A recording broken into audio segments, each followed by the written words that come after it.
In 2010, President Obama started the ambitious goal of ending veterans' homelessness in America. Troops in Iraq, their job, of course, is to complete the mission. Their hope is to come home. For some, the journey back is full of setbacks and unwelcome surprises. For some, they wind up homeless. A small number of Iraq and Afghanistan vets are turning up homeless these days. They're veterans just returned back. Maybe they live even near you, living on the streets. Tonight, you're going to meet one of them.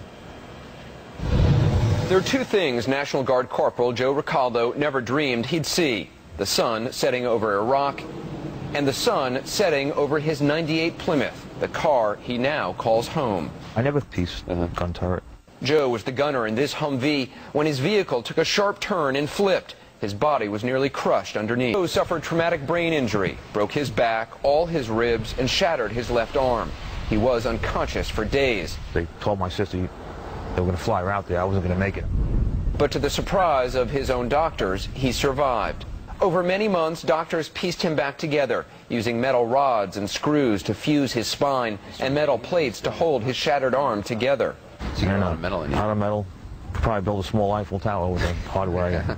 Today, every step hurts, but Joe... My friend, we used to go 8 miles that way.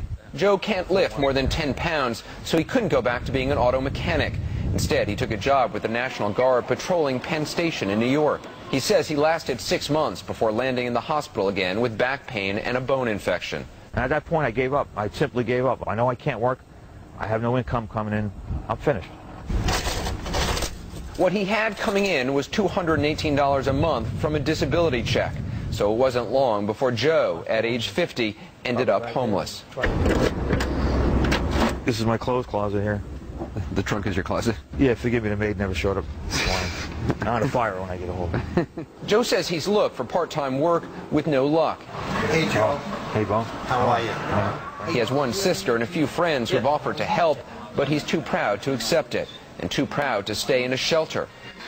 So he spends most days alone, a stranger in his hometown of Hicksville, New York on Long Island. One possible reason for his withdrawal: Joe was recently diagnosed with post-traumatic stress disorder. I just don't belong. I don't feel I belong anywhere around here. Joe is more quickly than after Vietnam, a war that left nearly 70,000 homeless, an even greater number than died in combat. If the experience with Vietnam is any predictor, I am very worried about the numbers of homeless veterans or people at risk of being homeless who are returning from Iraq and Afghanistan.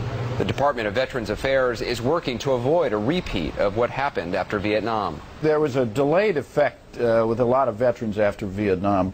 We know that. We've studied it. We've learned from that. And so that's why we're trying to intervene now right away. The VA spent more than $1 billion on homeless programs last year, but some veterans still fall through the cracks.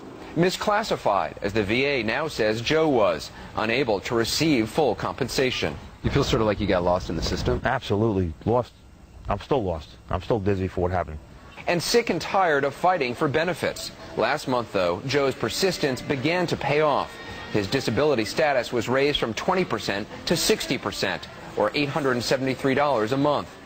But as Joe puts it, in New York, that is just enough to either afford an apartment or eat, not both. I'm disgusted. And it's not because I'm a veteran or a soldier or somebody who served.